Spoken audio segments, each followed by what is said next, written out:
O nosso estudo de hoje é a lição 49 do livro Segue-me, que tem como título Serviço. Trabalhando para não sermos pesados a nenhum de vós. Paulo, na segunda carta aos Tessalonicenses, capítulo 3, versículo 8. Antes de Jesus, o serviço, sem dúvida, constituía a abjeção ou miserabilidade. Excetuadas as lides da guerra e as preocupações da governança, que representava o trabalho honroso, da habilidade e da inteligência, qualquer gênero de atividade era considerado esforço inferior que deveria ser relegado aos homens cativos. O serviço punição estava em toda parte. Escravos nas letras, escravos no ensino, escravos na rotina doméstica, escravos nos espetáculos, escravos no mar, escravos no solo. Onde estivesse alguém ajudando ao próximo no uso respeitável dos braços, aí se achava um coração jungido à vontade despótica do Senhor, sem qualquer direito à própria vida. Com Jesus, porém, o trabalho começa a receber o apreço que lhe é devido. O mestre inicia o apostolado numa carpintaria singela, em seguida é o médico dos desamparados, sem honorários, é o enfermeiro dos aflitos, sem remuneração, é o educador ativo, sem recompensa, e, por fim, consagrando o concurso fraterno, na máxima expressão, lava os pés dos discípulos, qual se fora deles o escravo e não o orientador. Desde então a terra renova-se, cada cristão abastado ou menos favorecido procura a posição que lhe cabe, a fim de agir e ser útil. Materializando o ensino do Senhor, Paulo de Tarso consome-se de fadiga no trabalho incessante, a fim de auxiliar a todos sem ser pesado a ninguém.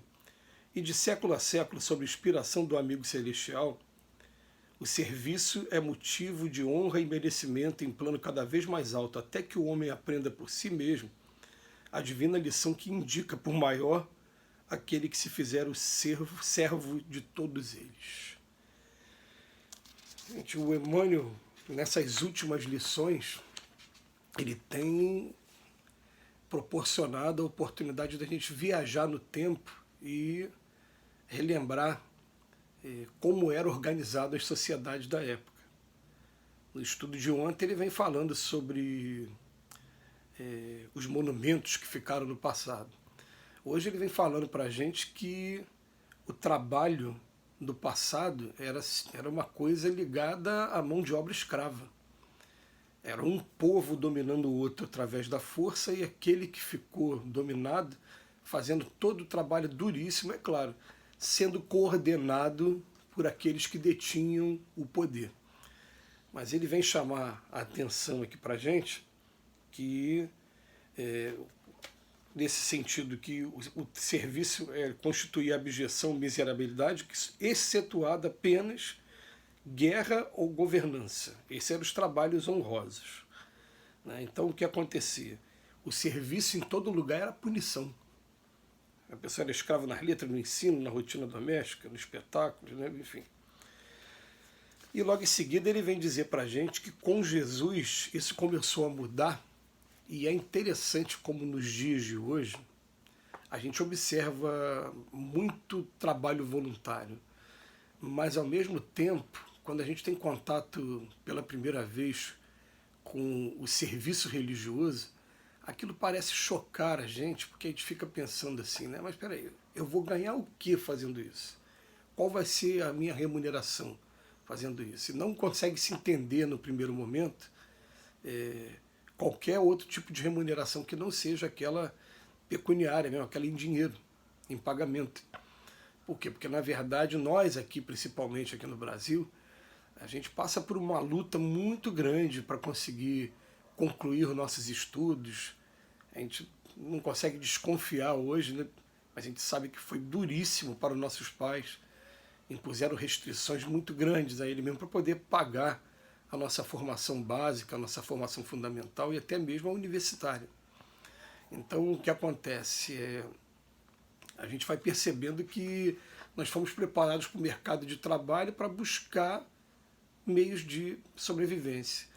Aí depois, eu ocupei meu trabalho, 8 horas de trabalho, normalmente, o brasileiro é assim, alguns um pouco mais, outros um pouco menos, aí me sobra tempo para o lazer. Eu vou pegar o meu tempo de lazer e eu vou empregar em alguma coisa que eu não vou receber nada, ainda vou receber atribuições. Isso, no primeiro momento, choca a gente. Mas a gente conhece o Cristo, e o Cristo, como diz o Emmanuel aqui para a gente de maneira muito profunda, ele começa mostrando assim, olha, primeiro, o trabalho dele começa numa carpintaria singela. O que era o carpinteiro? O carpinteiro era o pedreiro, gente.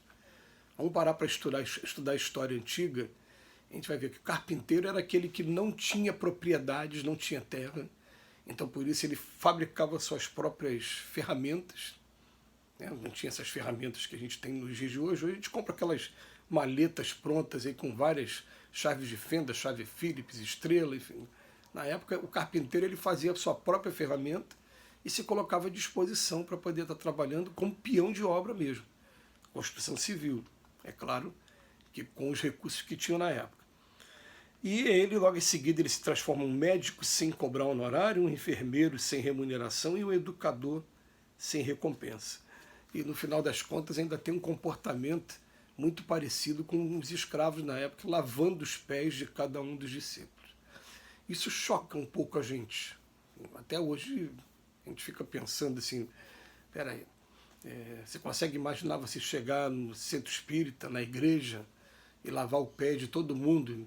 Pode até ser que você faça isso influenciado pelo texto bíblico e por esse exemplo do Cristo.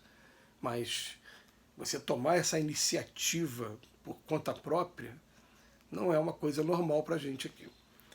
Mas o que ele estava começando a mostrar para a gente? Desde então a terra renova-se. Cada cristão abastado ou menos favorecido procura a posição que lhe cabe a fim de agir ou ser útil. A gente começa a perceber que cada vez que a gente coloca o nosso trabalho à disposição do próximo para amenizar as dores, para estar servindo para o Cristo mesmo, a gente simplesmente transforma a nossa vida, porque a gente começa a perceber as coisas até mais leves, ao mesmo tempo que a gente sabe que a vida aqui na Terra é muito dura. Mas aquele sentimento de que agora você está no caminho correto, que agora você está num caminho de fazer a diferença, e você começa a proporcionar felicidade para as pessoas e a felicidade começa a voltar para você. Você tem que dar um tempinho para começar a perceber isso. E eu estou falando dessa maneira porque a gente sabe que o objetivo maior é você fazer o bem sem desinteresse, com desinteresse total. Mas todos nós aqui na Terra temos uma parcela generosa de egoísmo. Então a gente vai garantindo no primeiro momento que tem retorno sim.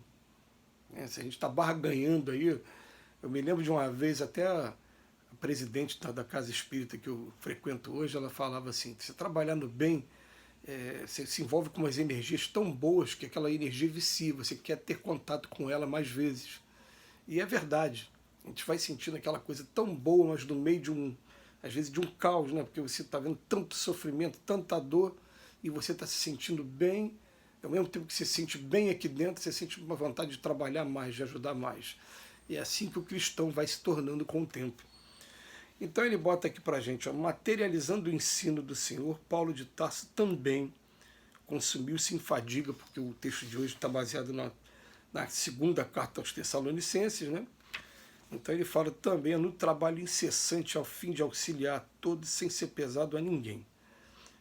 De século a século, sobre a inspiração desse amigo celestial, o serviço é motivo de honra e merecimento. A gente ouve frase, né? O trabalho dignifica o homem, enobrece o homem. Já ouvi também isso sendo falado de maneira pejorativa, como motivo até de piada, não é? Mas o trabalho ele te habilita a você cada vez menos depender das pessoas, e você, quanto mais você se dedica ao seu próprio trabalho e chega à excelência dele, mais você se destaca. E a gente vê homens muito bem-sucedidos na história que escolheram um determinado trabalho que muitas das vezes parecia ser insignificante. Eu conheço pessoas que fizeram a biblioteconomia, oceanografia. São profissionais muito bem-sucedidos e também bem remunerados dentro daquilo que escolheram, para que a gente não fique apenas achando que o nosso filho está indo pelo caminho correto só se ele for para a área do direito, da engenharia ou da medicina. Não é por aí. Mas o fato é que quanto mais a gente usa o nosso tempo em favor do próximo, mais a gente vai sentindo o que é o trabalho com Cristo. Que Jesus nos abençoe hoje e sempre.